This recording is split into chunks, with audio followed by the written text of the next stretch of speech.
Good morning friends, कैसे हैं आप सब। चलिए, आशा करता हूँ बेटा आप सब बढ़िया होंगे। तो लास्ट क्लास में हमने इनेंशियोमर के बारे में पढ़ा था। आज अपना टॉपिक है एक बहुत ही बढ़िया टॉपिक जिसके ऊपर भी क्वेश्चन आ जाता है। चलिए, आइसोमेरिज्म का एक पार्ट है। तो अगला टॉपिक है बेटा अपना डायस्टीरियोमर। अगला टॉपिक है अपना डायस्टीरियो। जो आपने लास्ट क्लास में इनेंशियोमर पढ़ा था, तो ये इनेंशियोमर का पार्ट है बेसिकली बेटा। अगर एक बार बोलो तो इनेंशियोमर भी क्या होता है बेटा, ऑप्टिकली आइसोमर होते हैं, और ये डायस्टीरियोमर भी क्या होता है बेटा, ऑप्टिकल आइसोमर होता है। तो इनेंशियोमर और डायस्टीरियोमर जो है दोनों ही ऑप्टिकल आइसोमर होते हैं। हाँ, दोनों को पहचानने का तरीका अलग होता है, दोनों की प्रॉपर्टीज अलग होती है। तो हम आज जो प्रॉपर्टीज है या हम कैसे पहचानेंगे कि कौन सा कंपाउंड डायस्टीरियोमर है, तो वो पढ़ेंगे। तो लिखिए बेटा हेडिंग आप डायस्टीरियोमर। डायस्टीरियोमर्स। तो डायस्टीरियोमर्स के बारे में बताने के पहले मैं थोड़ा सा बेटा कंपेयर करूंगा इनेंशियोमर से, क्योंकि इनेंशियोमर और डायस्टीरियोमर जो है वो दोनों लगभग मतलब कंपेरिजन कर सकते हैं, ऐसा बोल सकते हैं। चलिए, तो इनेंशियोमर की पहली कंडीशन क्या थी बेटा, इनेंशियोमर क्या था, ऑप्टिकल आइसोमर। तो ये भी एक ऑप्टिकल आइसोमर है। हाँ, लेकिन इनेंशियोमर की क्या होती थी बेटा, इनेंशियोमर एक दूसरे के मिरर इमेज होते हैं। अगर हम इनेंशियोमर के पेयर की बात करें, दो मॉलिक्यूल की बात करें जो कि इनेंशियोमर होते हैं, तो वो दोनों एक दूसरे के मिरर इमेज होते हैं। जबकि डायस्टीरियोमर, सुनना ध्यान से बेटा, जबकि डायस्टीरियोमर एक दूसरे की मिरर इमेज नहीं होते हैं। ये पहला दोनों में डिफरेंस है। दूसरा, वो दोनों मॉलिक्यूल भी नॉन सुपर इम्पोजिबल थे। हाँ, ये दोनों भी नॉन सुपर इम्पोजिबल होते हैं। अगला एक और अगर टॉपिक की बात करें, पॉइंट या डिफरेंस की बात करें, तो इनेंशियोमर में क्या होता है कि दोनों ही कंपाउंड क्या होते हैं बेटा, ऑप्टिकली एक्टिव होते हैं। खुद एक मॉलिक्यूल और उसकी मिरर इमेज, या जो दोनों पेयर हैं, इनेंशियोमर पेयर हैं, वो दोनों ऑप्टिकल एक्टिव होते हैं। जबकि डायस्टीरियोमर में ऑप्टिकल एक्टिव हो भी सकता है और नहीं भी हो सकता। ये कोई कंपल्सरी नहीं है कि वो दोनों कंपाउंड ऑप्टिकल एक्टिव हो ही सही। हाँ, लेकिन एक चीज है कि दोनों में से एक ऑप्टिकल एक्टिव जरूर होगा बेटा, है ना। तो ये दोनों में डिफरेंस है। इनेंशियोमर जो होते हैं बेटा वो आइडेंटिकल होते हैं। इनेंशियोमर पेयर की बात करें, सॉरी मैं आइडेंटिकल गलत बोल गया बेटा। अगर हम इनेंशियोमर की बात करें तो वो क्या होता है, कंपाउंड का मिरर इमेज होता है, डायस्टीरियोमर नहीं होता। डायस्टीरियोमर की प्रॉपर्टीज की बात करें तो बेटा इनकी प्रॉपर्टीज अलग अलग होती है, लेकिन जबकि इनेंशियोमर की प्रॉपर्टीज क्या होती है, एक ही होती है। लास्ट क्लास में कहा था इनेंशियोमर की हर एक फिजिकल और केमिकल प्रॉपर्टी क्या होती है बेटा, सेम होती है, जबकि डायस्टीरियोमर की प्रॉपर्टीज अलग अलग होती है। तो कुछ डिफरेंस है जो मैंने वर्बली बताए हैं। अब इनको पहचानेंगे कैसे, इनेंशियोमर को कैसे पहचानते हैं लास्ट क्लास में बताया, डायस्टीरियोमर को कैसे पहचानेंगे अभी हम बताएंगे थोड़ी देर बाद। तो हमने जो भी डिस्कस किया है वो थोड़ा लिख देते हैं बेटा। चलिए, तो डायस्टीरियोमर होते क्या है, अगर मैं जैसे मान लो डेफिनेशन देती हूँ, डायस्टीरियोमर क्या होते हैं बेटा, stereo isomer, stereo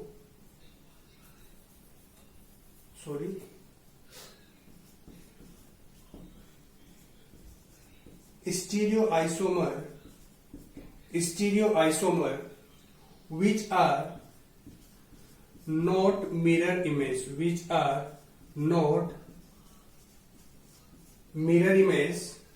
and are non super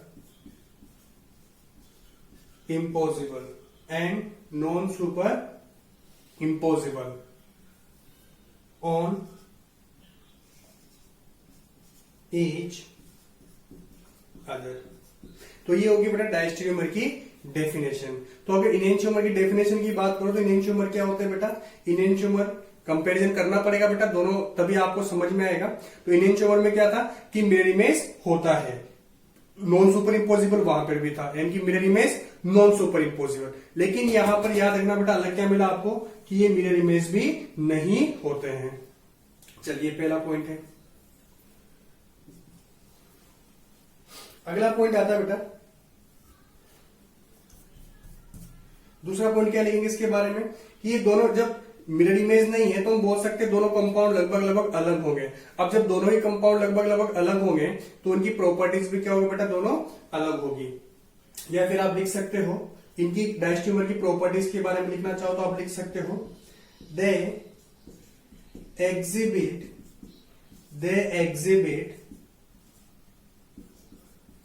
different physical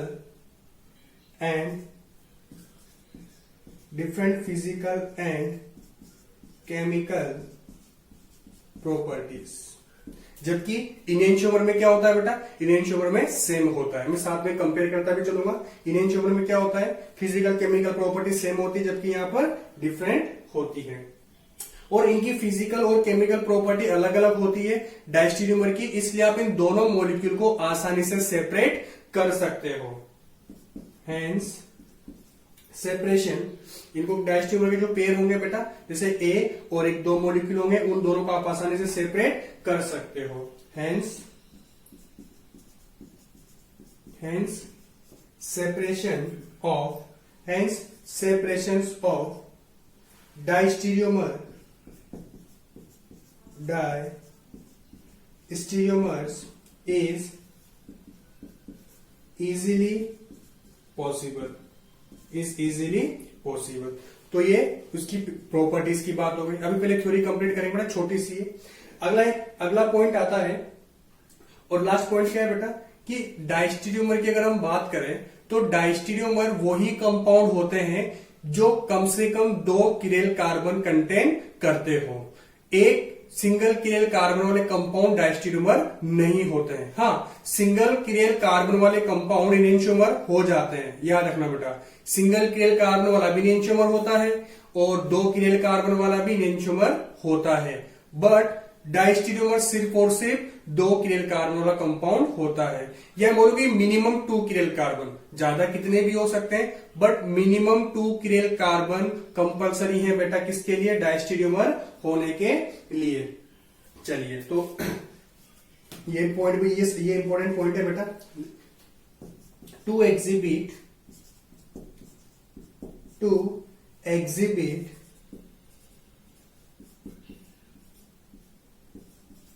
डायस्टेरियोमर,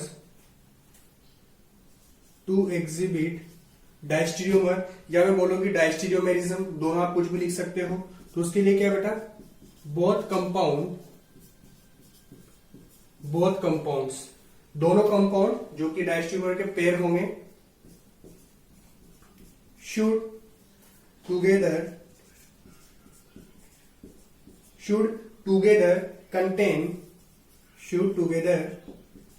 contain क्या बेटा, क्या कंटेन करना चाहिए, एक साथ क्या कंटेन करना चाहिए, minimum 2 chiral carbon, contain minimum 2 chiral carbon. क्या कंटेन करेंगे बेटा, मिनिमम 2 किरेल कार्बन। तो यहां पे थोड़ा सा देखना बेटा, यहां पर लास्ट वाला पॉइंट जो है ये इंपॉर्टेंट पॉइंट है। क्या लिखा कि टू एग्जिबिट डायस्टेरियोमर एग्जिबिट करने के लिए वो जो दोनों कंपाउंड है, दोनों कंपाउंड में एक साथ कितने किरेल कार्बन होना चाहिए बेटा, 2 किरेल कार्बन होना चाहिए। या इसको शॉर्ट में समझाऊं तो दोनों में क्या होना चाहिए बेटा, 2-2 किरेल कार्बन होना चाहिए। एक इसमें भी 2 कार्बन होना चाहिए किरेल, और इसमें भी 2 कार्बन होना चाहिए किरेल। चलिए, अब मैं सिर्फ ये बोल रहा हूं कि किरेल कार्बन होना चाहिए बेटा, है ना। वो ऑप्टिकल एक्टिव हो भी सकता है और ऑप्टिकल एक्टिव नहीं भी हो सकता। अभी आप बोलोगे फिर कि सर किरेल कार्बन है तो ऑप्टिकल एक्टिव क्यों नहीं है, क्योंकि बेटा लास्ट क्लास में मेरे ऑप्टिकल एक्टिविटी वाले चैप्टर में मैंने साफ साफ बताया था, अगर किरेल कार्बन 1 से ज्यादा है, यानी कि 2 हो 3 हो, तो फिर ऑप्टिकल एक्टिव हो भी सकता है और नहीं भी हो सकता। चलिए, आप इतना कॉपी कर लीजिए फटाफट।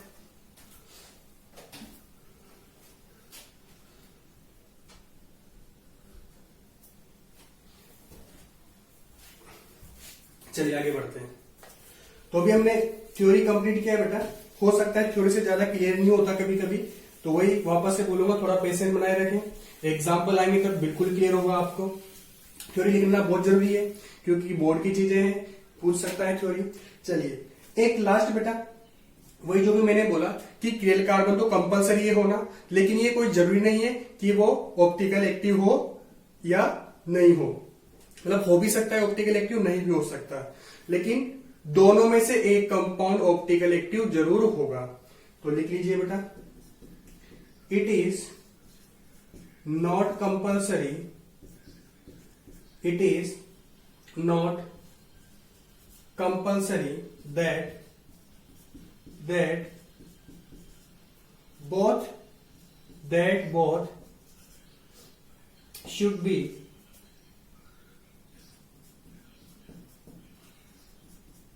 ऑप्टिकली एक्टिव, है ना बेटा। इट इज नॉट कंपल्सरी, ये कोई कंपल्सरी नहीं है कि जो दोनों कंपाउंड है वो ऑप्टिकल एक्टिव हो, ठीक है। वो हो भी सकते हैं और नहीं भी हो सकते हैं। दे मे और मे नॉट, क्या बेटा, दे मे और मे नॉट बी, मे और may not be optically active. वो ऑप्टिकल एक्टिव हो भी सकते हैं और नहीं भी हो सकते हैं। लेकिन जहां तक है, मैंने जितने भी एग्जांपल डायस्टेरियोमर के देखे या मैंने जितना भी अभी तक ऑब्जर्व कर पाया हूं, ये है बेटा कि दोनों में से एक मॉलिक्यूल ऑप्टिकल एक्टिव होता ही होता है। तो वो भी मैं आपके लिए लिख देता हूं, बट मिनिमम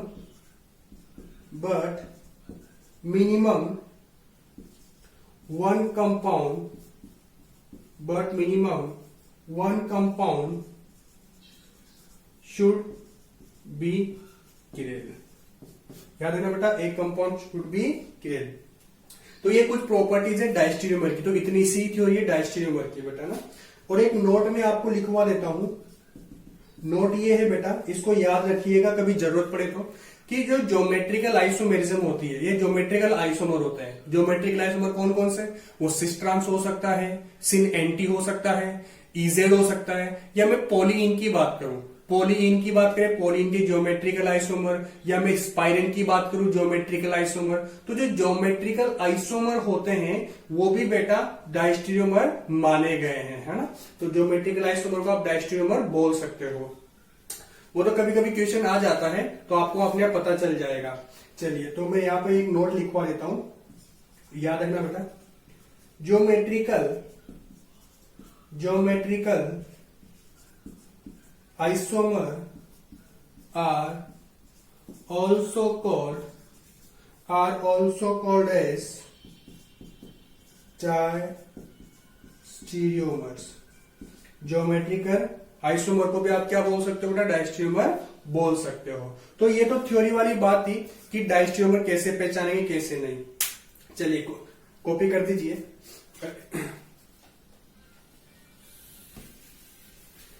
अब हम बात करेंगे, ये बोर्ड के पॉइंट ऑफ व्यू से बात होगी, अब हम बात करेंगे थोड़ा सा टेक्निकली या फिर जेई और नीट के लिए कि हम पहचानेंगे कैसे बेटा, क्योंकि वहां पे थ्योरी आएगी नहीं, सिर्फ एमसीक्यू आएंगे, पूछेंगे आपसे कौन से डायस्टेरियोमर है, कौन से एनेंटियोमर है। तो उसके लिए मैंने लास्ट क्लास में बताया था, मान लीजिए कंपाउंड है, मान लीजिए कंपाउंड है, एक कंपाउंड 1 है और दूसरा आपके पास क्या बेटा, कंपाउंड 2 है। एक कंपाउंड 1 है, कंपाउंड 2 है, इसके भी 2 क्लियर कार्बन है बेटा। क्या है इसके पास, 2 क्लियर कार्बन है। अब मान लेते हैं एक क्लियर कार्बन का कॉन्फ़िगरेशन है R और उसके दूसरे क्लियर कार्बन का कॉन्फ़िगरेशन है S।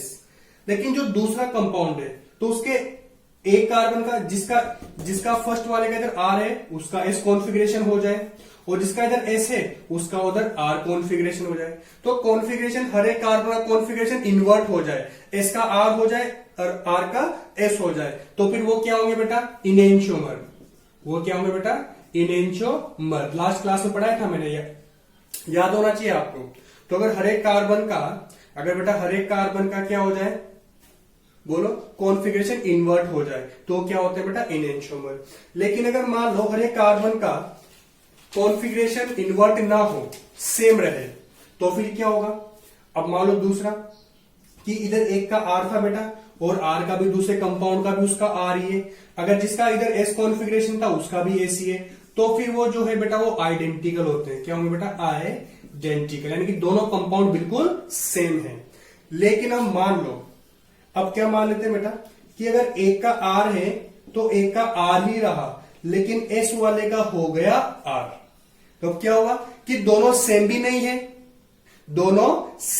है, और दोनों इन्वर्ट भी नहीं हुए, यानी कि एक इन्वर्ट होगा या फिर ये ऐसा हो सकता था, कैसा, कि R का S हो जाए बेटा, क्या हो जाए, मेरे पास जगह कम है थोड़ी सी, मैं थोड़ा सा 1 मिनट को बेटा ऊपर लिख दूं, जगह कम है थोड़ा सा।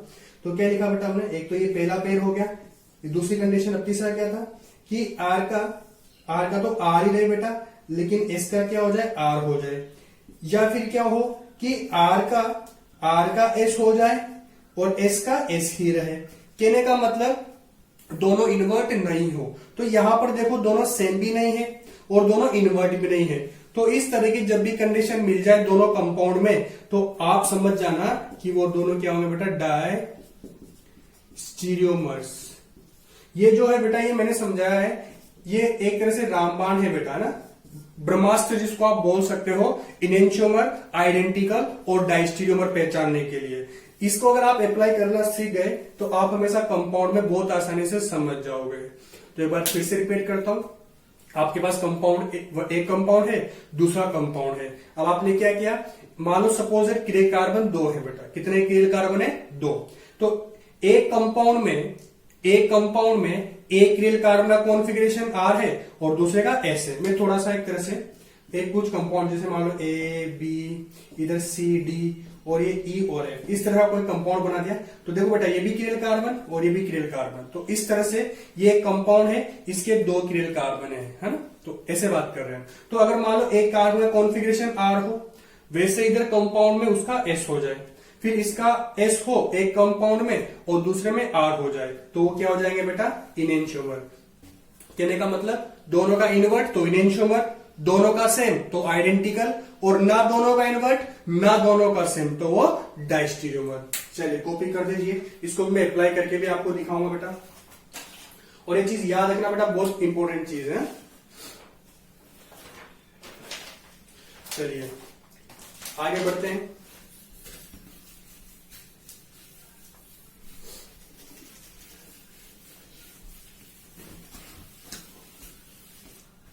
अब मैं एक एग्जांपल दे रहा हूं बेटा। एग्जांपल क्या है कि एक मॉलिक्यूल है मेरे पास, यहां पे लगा दिया मैंने CH3, यहां पे लगा दिया मैंने CH3 और इधर लगा दिया मैंने CH2 और CH3, इधर लगा दिया बेटा क्लोरीन, इधर लगा दिया मैंने क्लोरीन, इधर लगा दिया मैंने हाइड्रोजन और इधर लगा दिया मैंने हाइड्रोजन। चलिए अब मैं एक मॉलिक्यूल लिख रहा हूं बेटा, एक और कंपाउंड लिख रहा हूं मैं यहां पर। इधर में लगा दिया CH3 और इधर लिख दिया मैंने CH2 और CH3।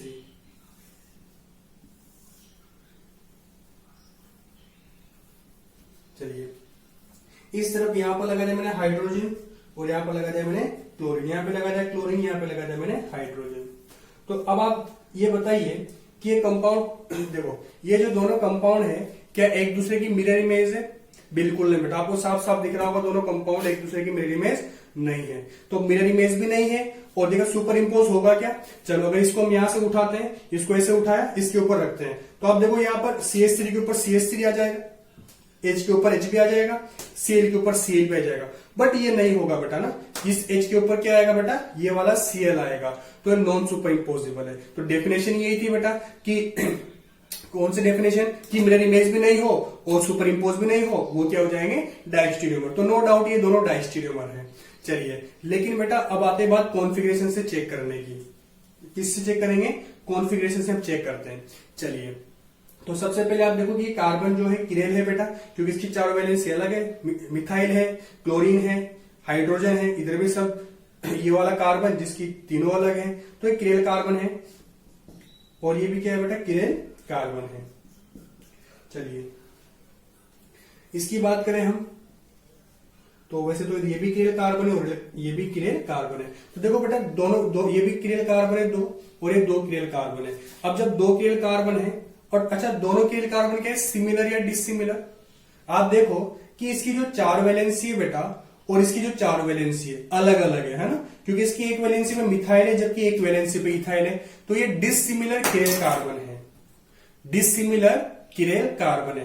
अब अगर एक से ज्यादा किरेल कार्बन हो और डिसिमिलर हो तो जो कंपाउंड होता है बेटा वो ऑप्टिकली एक्टिव होता है। तो ये जो है यहां पर एक कंपाउंड ऑप्टिकली एक्टिव है।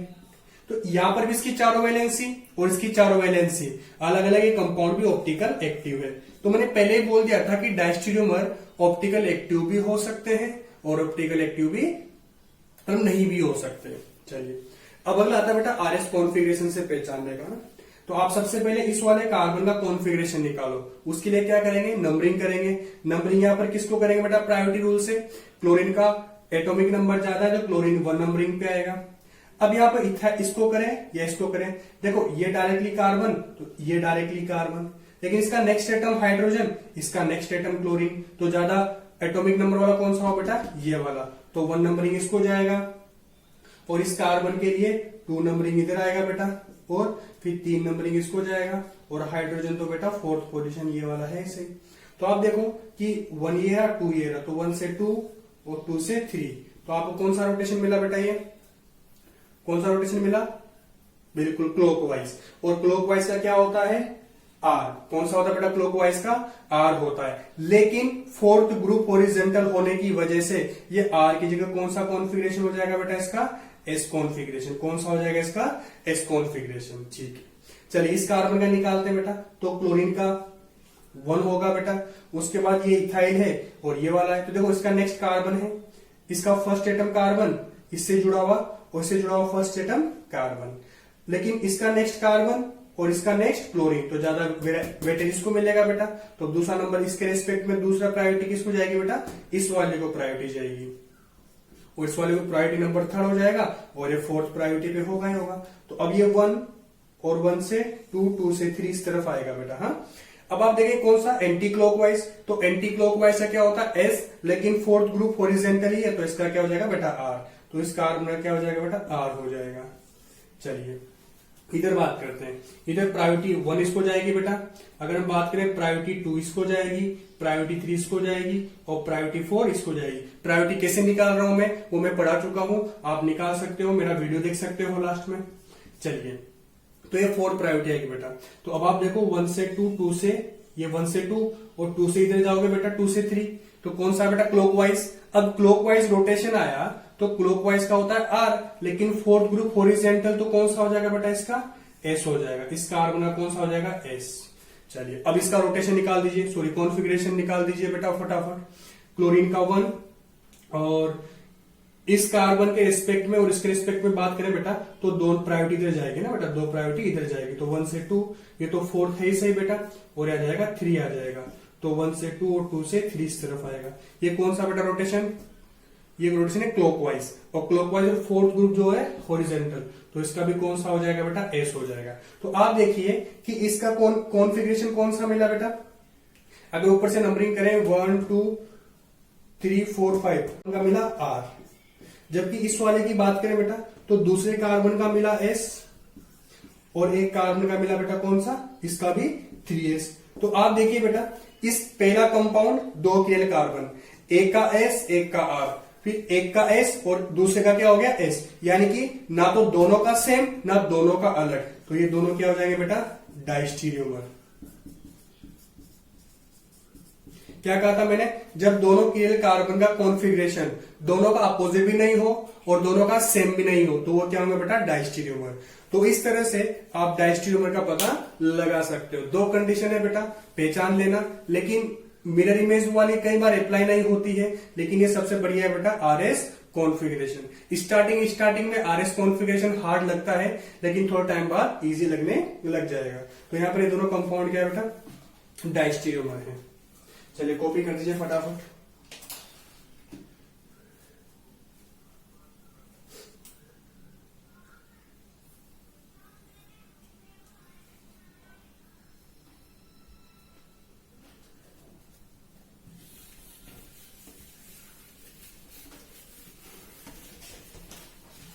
चलिए वैसे तो आपको समझ में आ गया होगा, और नहीं आया बेटा तो एक काम करता हूं मैं, एक और एग्जांपल देता हूं आप लोगों के लिए, जिसको समझ में नहीं आया उन लोगों के लिए एक और एग्जांपल। चलिए एग्जांपल नंबर 2 बेटा ट्राई करना समझने की।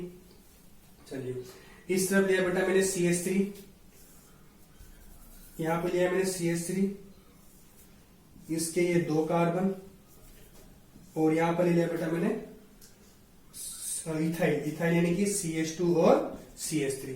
एक तरफ बेटा मैंने लगा दिया इसके H लगा दिया और एक तरफ लगा दिया बेटा मैंने OH, मतलब एक तरफ H लगाया था बेटा, एक तरफ OH लगा देते हैं, ठीक है। एक तरफ मैंने यहाँ पर H लगा दिया, एक तरफ यहाँ पर भी मैंने OH लगा दिया है।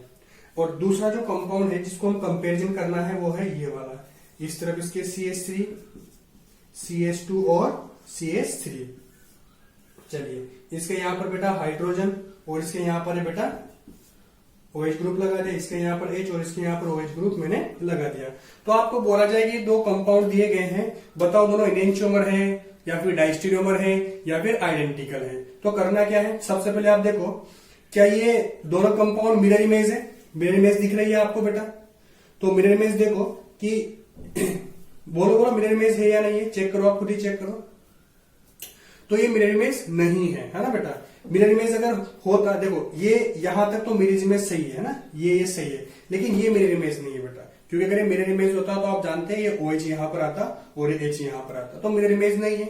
सुपर इंपोज करोगे तो सुपर इंपोज भी नहीं होगा, तो मिरर इमेज भी नहीं है, सुपर इंपोज भी नहीं हो रहा, तो ये क्या होगा बेटा, डायस्टेरियोमर हो सकता है। चलिए अब करना क्या है आपको, मैं डायरेक्ट रोटेशन से समझा रहा हूं, है ना। ये कार्बन है, किरेल कार्बन है, ये भी किरेल कार्बन है। चलिए इसका नंबरिंग कर देते हैं, इससे डायरेक्टली अटैच्ड एटम कौन सा सबसे ज्यादा higher atomic number, higher atomic number वाला ऑक्सीजन है, तो इस वाले ग्रुप को बेटा प्रायोरिटी नंबर 1 दिया जाएगा।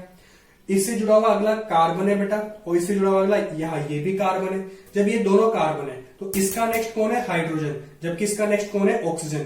तो इन दोनों कार्बन में प्रायोरिटी ज्यादा किसको जाएगी बेटा, इस वाले को प्रायोरिटी जाएगी ना, तो इस वाले को नंबर 2 दिया मैंने, ठीक है। चलिए और नंबर 3 इसको दे दिया मैंने, और ये हाइड्रोजन तो 4th ग्रुप पे होता ही है। अब आप देखो 1 से 2, 2 से 3 पे जब आप गए तो रोटेशन कौन सा मिला बेटा, इसको, इस कार्बन को रोटेशन मिला क्लॉकवाइज, और क्लॉकवाइज जो है, क्लॉकवाइज का क्या होता है R, लेकिन जो 4th ग्रुप है बेटा वो हॉरिजॉन्टली है, तो इस कार्बन का जो रोटेशन है वो कौन सा आ जाएगा, S आ जाएगा। चलिए अब इस कार्बन का निकालते हैं। तो इसका वही हायर एटॉमिक नंबर 1 है बेटा इसका, तो इसकी प्रायोरिटी में 1 डेज, चलो मैं 1 डेज लिख देता हूं यहाँ पर। 1 डेज क्यों, ताकि आपको प्रायोरिटी अलग हो जाएगा बेटा, है ना, क्योंकि ये 1 है तो 1 डेज। अब इस कार्बन से अगला कौन है बेटा, ये कार्बन है, और इससे ये भी कार्बन, दोनों सेम सेम। इसका नेक्स्ट अगर हायर एटॉमिक एटम कार्बन है, जबकि इसका नेक्स्ट हायर एटॉमिक नंबर वाला एटम कौन है बेटा, ऑक्सीजन। तो ज्यादा प्रायोरिटी इन दोनों में ज्यादा प्रायोरिटी इसको जाएगी, तो इसको बोल दिया मैंने बेटा 2 डेज, ठीक है। तो इसको आएगा बेटा 3 डेज, और ये तो 4 डेज, सही सही। डेज क्यों लगाया, नंबरिंग पता अलग अलग रखने के लिए। तो आप देखो कि 1 से ये 1 है बेटा, तो 1 से 2, 2 से 3 इधर आएंगे। इसकी नंबरिंग एंटी क्लॉकवाइज होता है S, but 4th group horizontal, तो इसका भी क्या हो जाएगा बेटा R। तो ये इस कार्बन का क्या हो गया, नंबरिंग R हो गया। चलिए तो अगर आप ऊपर से देखो कितने कार्बन है, 1 2 3 4 5 कार्बन है बेटा। अगर आप इसको नंबरिंग की अगर बात करें, इसको आपने कितना नंबरिंग दिया, लॉन्ग चेन की अगर बात करें तो लॉन्ग चेन के अकॉर्डिंग ये 1, ये 2, ये 3, ये 4 और ये 5। लॉन्ग चेन के अकॉर्डिंग बात करें तो क्या हुआ, 2 वाले का कॉन्फ़िगरेशन कौन सा आया बेटा, S, और 3 वाले का कौन सा आया, 3 वाले का कौन सा आया, R, ठीक है। ये नंबरिंग में बहुत कंफ्यूजन हो गया होगा, नहीं, कोई बात नहीं बेटा ना। चलिए अगला ये किरेल कार्बन, ये बताओ इससे 1 2 3 और ये 4 वैलेंसी। आप बताइए सबसे ज्यादा हायर एटॉमिक नंबर कौन सा, ये वाला, तो नंबर 1 इसको जाएगा बेटा। इसके बाद ये भी कार्बन, दोनों सेम, लेकिन इसका नेक्स्ट एटम कौन है, हाइड्रोजन, जबकि इसका नेक्स्ट एटम कौन है, ऑक्सीजन, तो इसका ज्यादा प्रायोरिटी पे लेंगे बेटा। अब आप बोलोगे सर इसका हाइड्रोजन भी है, इसका तो नेक्स्ट एटम कार्बन भी है, हमें क्या करना है बेटा, ज्यादा एटॉमिक नंबर वाला लेना है, ठीक है। तो यहां पर इसको सेकंड प्रायोरिटी जाएगी इस वाले कार्बन को, बाकी फिर इसको 3rd प्रायोरिटी, और हाइड्रोजन तो पैदाइशी बेटा 4th प्रायोरिटी पे है ना। चलिए तो आप देखो कि 1 से 2 और 2 से 3, तो 1 से 2 और 2 से 3 पे जब आए तो आपने कहा रोटेशन एंटी क्लॉकवाइज, और एंटी क्लॉकवाइज है, लेकिन 4 तो क्या होना चाहिए, S, एंटी क्लॉकवाइज का होना चाहिए S, लेकिन ये 4th ग्रुप हॉरिजॉन्टल है, तो आपको चेंज करना पड़ेगा। तो फिर इसका क्या हो जाएगा बेटा, इस वाले का हो जाएगा R, ठीक है। चलिए अब इसका निकाल देते हैं। तो इसमें वही इसको मान लेते हैं 1 डेज नंबरिंग, इसके रेस्पेक्ट में बेटा इसको जाएगा, है ना, क्योंकि इससे ऑक्सीजन जुड़ा हुआ है, तो इसको दे दिया हमने 2 डेज नंबरिंग इधर इस कार्बन को बेटा। और इसको दिया हमने 3 डैश और ये 4 डैश हॉरिजॉन्टली। तो आप देखिए ये रहा 1 और ये रहा 2, तो ये 1 से 2 और ये रहा 3 और 2 से 3, तो क्या हुआ बेटा ये एंटी क्लॉकवाइज। और एंटी क्लॉकवाइज लेकिन फोर्थ ग्रुप क्या है बेटा हॉरिजॉन्टली है, तो क्या हो जाएगा ये आर हो जाएगा। क्या हो जाएगा बेटा इसका इस कार्बन क्या हो जाएगा आर हो जाएगा। तो आप देखिए अगर वही इसकी बात करें नंबरिंग की तो 1 2 3 4 5 जैसे लॉन्ग चेन में नंबरिंग करते हैं ना बेटा, तो आप देखिए उसका तो आर आया और इसका 3 का भी आर आया। या सिंपल ऐसा देखिए बेटा कि इसका क्या है एक का ऐसे दूसरे का आर, जबकि इसका दोनों का। कहने का मतलब दोनों किरेल कार्बन का कॉन्फ़िगरेशन दोनों ना तो दोनों का अपोजिट है, ऐसा भी नहीं है कि एक का आर एक का एस। देखो एक का तो दोनों का क्या है बेटा, एक का अलग आ गया एक का सेम आ गया। तो जब ऐसा हो एक का अलग एक का सेम तो वो क्या होंगे बेटा डायस्टेरियोमर। तो दूसरा एग्जांपल था किसका डायस्टेरियोमर का। आशा करता हूं बेटा आपको डायस्टेरियोमर समझ में आ गया होगा। फिर भी नहीं समझ में आए तो मेरे को आप डाउट लिख दीजिएगा, मैं ट्राई करूंगा वहां पर समझाने की। चलिए कॉपी कर लीजिए फटाफट।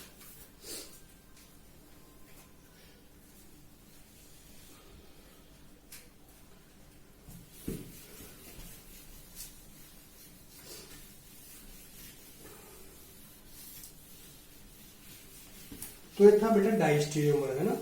चलिए अब एक लास्ट छोटा सा टॉपिक आता है बेटा यार मीजो कंपाउंड्स। क्या होते हैं बेटा एक अगला टॉपिक आता है मीजो कंपाउंड्स। तो अगर मीजो कंपाउंड्स की बात करें तो बेटा मीजो कंपाउंड जो होते हैं वो उनमें किरेल कार्बन तो होता है। मीजो कंपाउंड में किरेल कार्बन तो होता है और ये एक से ज्यादा ही होगा, नहीं कि 2 3 4 होगा है ना। Chiral carbon more than 1 chiral carbon होगा और दोनों किरेल कार्बन जो है वो सिमिलर होते हैं बेटा। जितने भी किरेल कार्बन होंगे वो क्या होंगे सिमिलर होंगे। और किरेल कार्बन सिमिलर होने की वजह से इनमें क्या होगा बेटा कि प्लेन ऑफ सिमेट्री हो जाएगा या फिर पॉइंट ऑफ सिमेट्री हो जाएगा।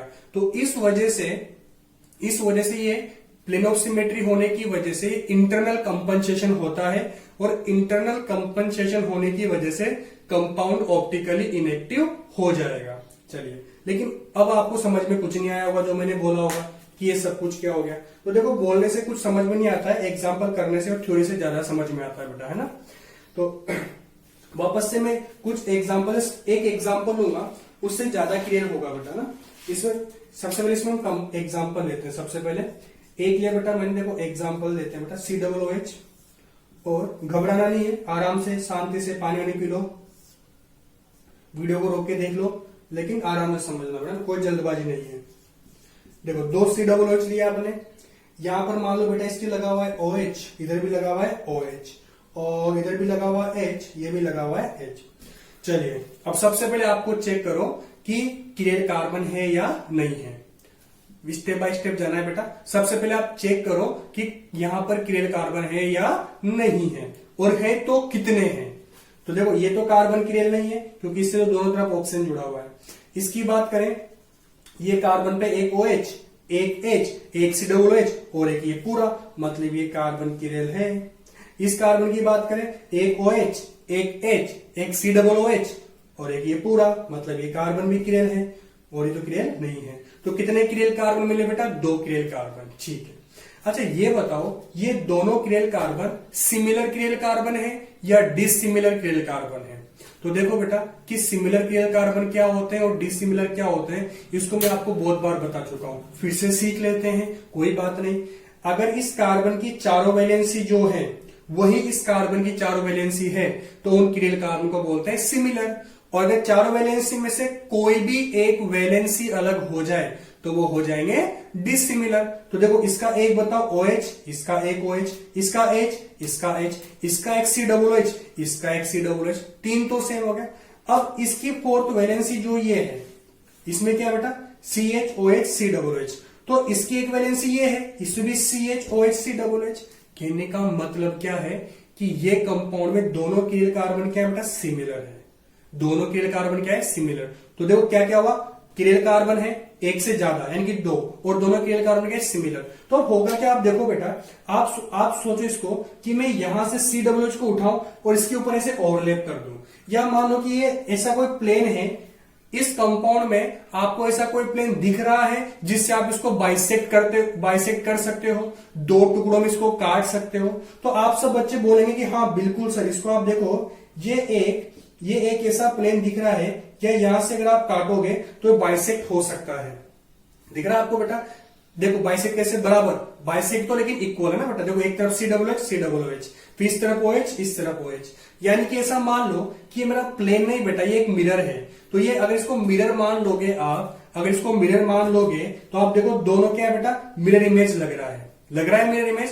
तो ऐसा प्लेन जो कि उस मॉलिक्यूल को अंदर से दो बराबर पार्ट में बाइसेक्ट कर दे या इक्वली उसको क्या बोले, काट दे बेटा, तो उस प्लेन को हम बोलते हैं प्लेन ऑफ सिमेट्री, जिसको हम सिग्मा से रिप्रेजेंट करते हैं। तो ये जो प्लेन है इसको हम बोलते हैं बेटा प्लेन ऑफ सिमेट्री, इसको बोलेंगे बेटा प्लेन ऑफ सिमेट्री, जिसको हम सिग्मा से रिप्रेजेंट करते हैं। और अगर प्लेन ऑफ सिमेट्री किसी कंपाउंड में है तो वो कंपाउंड ऑप्टिकली इनएक्टिव हो जाएगा। अब वो ऑप्टिकली इनएक्टिव क्यों हो जाएगा, उसका भी एक कारण है बेटा, है ना।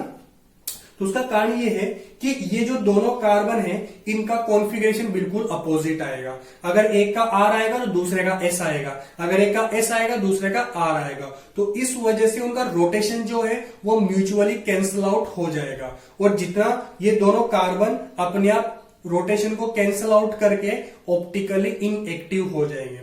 मैं थोड़ा सा आपसे डिस्कस करता हूं रेसेमिक मिक्सचर का, जो कि हमने लास्ट क्लास में पढ़ा था इनेंशियोमर वाली में। इनेंशियोमर में हम क्या करते थे बेटा कि हमने 50% D लेते थे और 50% L लिया। तो D का रोटेशन और L का रोटेशन दोनों का म्यूचुअली कैंसिल आउट हो गया और वो जो मिक्सचर बना रेसेमिक मिक्सचर वो हो गया ऑप्टिकली इनएक्टिव। तो सेम चीज यहां पर है, इस कार्बन का रोटेशन और इस कार्बन का रोटेशन अपोजिट है। अभी दिखा दूंगा कैसे अपोजिट है, बस अभी सुन लो आप कि इस दोनों का रोटेशन क्या होगा बेटा, सॉरी कॉन्फ़िगरेशन अपोजिट आएगा। एक का R दूसरे का S, एक का S तो दूसरे का R, दोनों कैंसिल आउट हो जाएंगे और एक कंपाउंड भी हो जाएगा ऑप्टिकली इनएक्टिव। समझ में आ गया। लेकिन रेसिमिक मिक्सचर और मीजो कंपाउंड दोनों में एक चीज का फर्क है, क्या कि मीजो कंपाउंड जो है ये इंटरनली कंपनसेशन की वजह से ऑप्टिकली इनएक्टिव होते हैं। इंटरनल कंपनसेशन मतलब क्योंकि हमने बाहर से कुछ नहीं मिलाया, ये तो इसमें खुद में ही दो कार्बन ऐसे थे जिनकी वजह से ये म्यूचुअली कैंसिल आउट हो गया। लेकिन इनेंशियोमर में हम बाहर से 50-50% DL हम खुद बाहर से मिलाते हैं एक्सटर्नली, तो वहां पर इनेंशियोमर एक्सटर्नल कंपनसेशन की वजह से ऑप्टिकली इनएक्टिव होता है। तो ये दो लाइन जो मैंने बोली है बहुत इंपॉर्टेंट लाइन है बेटा, ध्यान रखना है ना। क्या मीजो कंपाउंड इंटरनल कंपनसेशन की वजह से ऑप्टिकली इनएक्टिव होता है, जबकि इनेंशियोमर एक्सटर्नल कंपनसेशन की वजह से ऑप्टिकली इनएक्टिव होता है। तो ये था मीजो कंपाउंड। वैसे प्लेन ऑफ सिमेट्री है, वैसे एक बेटा पॉइंट ऑफ सिमेट्री भी होता है। जैसे पॉइंट ऑफ सिमेट्री क्या कि अभी चलो इसमें एग्जांपल में प्लेन ऑफ सिमेट्री है, अगर कोई एग्जांपल आ गया तो मैं बता दूंगा। तो क्या समझ में आया मीजो कंपाउंड की डेफिनेशन क्या बनेगी? कुछ देखा आपने? डेफिनेशन क्या बनेगी बेटा कि एक से ज्यादा क्रियल कार्बन और वो सिमिलर क्रियल कार्बन होने चाहिए, तो उससे क्या होगा, और दूसरा कि प्लेन ऑफ सिमेट्री भी हो और वो ऑप्टिकली इनएक्टिव कंपाउंड भी है। तो इन सबको मिला देंगे तो आपके पास मीजो कंपाउंड की डेफिनेशन आ जाएगी। चलिए अगर वैसे आप इस एग्जाम्पल की बात करें बेटा तो टार्ट्रिक एसिड है। ये जो एग्जाम्पल मैंने लिया है ये कौन सा एसिड है बेटा? टार्ट्रिक एसिड,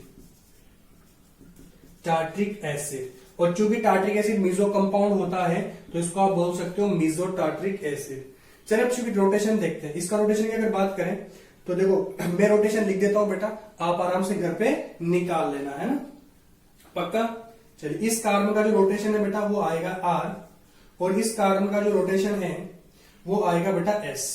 इस कार्बन का रोटेशन आएगा R, इस कार्बन का रोटेशन आएगा S। ठीक है, तो देखो दोनों का अपोजिट है बेटा, अगर ये क्लॉकवाइज तो ये एंटी क्लॉकवाइज है ना। कैसे आया वो आप लोग, ऐसा नहीं कि मुझे निकालना नहीं आता, मैं निकाल दूंगा, बट आप घर पे निकाला ट्राई करना।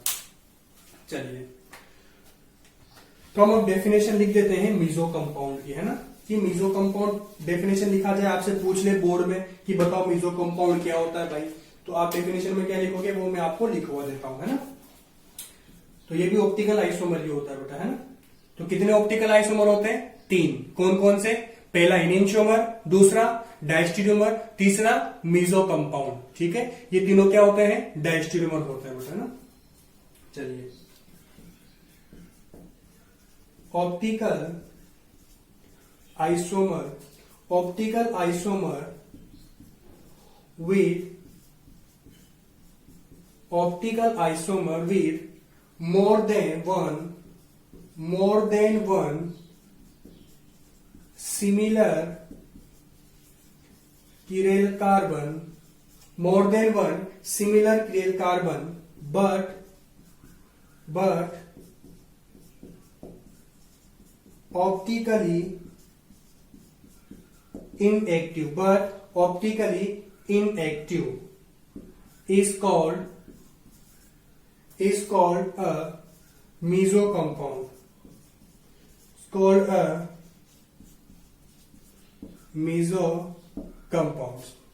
आया समझ बेटा? जो देखो हमने एग्जांपल में समझा वही मैंने डेफिनेशन लिखी है, बहुत इजी, अपने वर्ड में कोई अलग नहीं लिखी है कि ऑप्टिकल आइसोमर, इसमें एक से ज्यादा सिमिलर किरेल कार्बन होते हैं, एक से ज्यादा more than one similar chiral carbon. उस कंपाउंड में भी 2 थे। कंपाउंड क्या होगा? ऑप्टिकल इनएक्टिव, वो भी था ऑप्टिकल इनएक्टिव, है ना, तो उसको क्या बोलेंगे बेटा? Meso compound. और लिख देते हैं कि ऑप्टिकल इनएक्टिव क्यों होता है बेटा मीजो कंपाउंड? बोलो, मीजो कंपाउंड ऑप्टिकली इनएक्टिव क्यों होता है? इंटरनल कंपनसेशन की वजह से। चलिए बोल, ये भी लिखता हूं, it is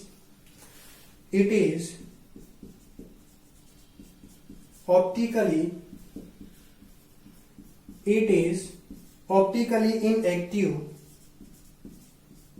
due to the presence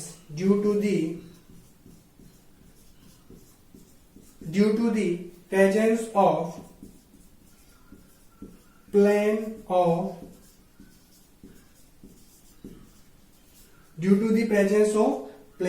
symmetry, जिसको आप बेटा प्लेन ऑफ सिमेट्री को हम सिग्मा भी बोलते हैं, डिनोट किससे करते हैं? सिग्मा से। तो प्लेन ऑफ सिमेट्री की वजह से ना, या फिर एक और होता है बेटा सेंटर ऑफ सिमेट्री, या तो प्लेन ऑफ सिमेट्री या सेंटर ऑफ सिमेट्री। अभी हमने जो समझा था बेटा वो क्या था? प्लेन ऑफ सिमेट्री था ना। चलिए, सेंटर ऑफ सिमेट्री को बेटा आई से डिनोट करते हैं, ठीक है। यानी कि इनको ये जो सेंटर ऑफ सिमेट्री है और जो प्लेन ऑफ सिमेट्री है, इनको बेटा सिमेट्रिक एलिमेंट भी बोलते हैं।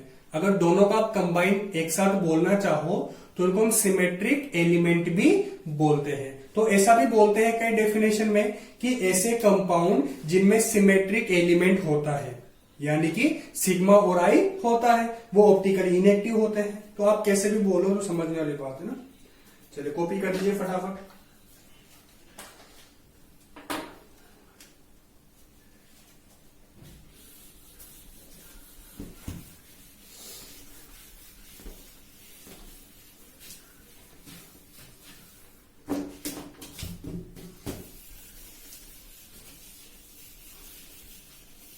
चलिए, तो वो आप ये ऑप्टिकल इनएक्टिव किसकी वजह से होता है बेटा? इंटरनल कंपनसेशन की वजह से होता है, वो भी आप लिख लीजिए। क्या लिखोगे कि जो मीजो कंपाउंड होते हैं वो ऑप्टिकली इनएक्टिव किस वजह से होते हैं बेटा? इंटरनल कंपनसेशन की वजह से होते हैं। चलिए, लिख लीजिए मीजो। अभी आप बोलोगे कि सर अभी आपने लिखा है सिग्मा और आई की वजह से होता है ऑप्टिकल इनएक्टिव, और अभी आप बोल रहे हो कि वो इंटरनल कंपनसेशन की वजह से होता है। बेटा वो सिग्मा और आई होने की वजह से ही, या मैं बोलूं कि एक का आर होगा और एक का एस होगा, तभी वहां पर एक सिग्मा आएगा या फिर आई आएगा बेटा, है ना। अगर दोनों सेम हो जाए तो हो ही नहीं पाएगा, और दोनों को अलग अलग होना है बोलते हैं इंटरनल कंपनसेशन, है ना बेटा। तो दोनों में से आपको जो भी ऑप्शन में मिल जाए तो आप वो, या तो आपको सिग्मा आई मिल सकता है या इंटरनल कंपनसेशन मिल सकता है, कैसे भी घुमा फिरा के वो दे सकता है। तो लिख देता हूं मीजो कंपाउंड जो होते हैं वो ऑप्टिकली इनएक्टिव होते हैं। किसकी वजह से बेटा? Is optically inactive due to internal compensation, बेटा due to internal compensation, INTER, internal compensation. ठीक है, तो याद है किसी वजह से बेटा इंटरनल कंपनसेशन की वजह से भी ऑप्टिकल रिएक्टिव होते हैं। चलिए कॉपी कर दीजिए। अब रही बात एग्जाम्पल की, तो एक एग्जाम्पल मैं आपको दे चुका हूं, है ना, लेकिन ठीक है, अगर आपको एक और एग्जाम्पल की जरूरत है मैं और दे देता हूं बेटा एग्जाम्पल। एग्जाम्पल कौन सा, चलिए मान लो बेटा इधर CSC ले लिया और इधर आपने क्या ले लिया, एक तरफ OH ले लिया, एक तरफ हाइड्रोजन ले लिया, और एक तरफ क्या लो बेटा OH ले लो, एक तरफ हाइड्रोजन ले लो और एक तरफ CSC ले लो। ये लो साहब, ये हो गया बेटा आपका कंपाउंड। तो आप देखो बेटा कि इस पूरे कंपाउंड में ये क्रियल कार्बन है क्या, बिल्कुल क्रियल कार्बन है, ये क्रियल कार्बन है, बिल्कुल क्रियल कार्बन है।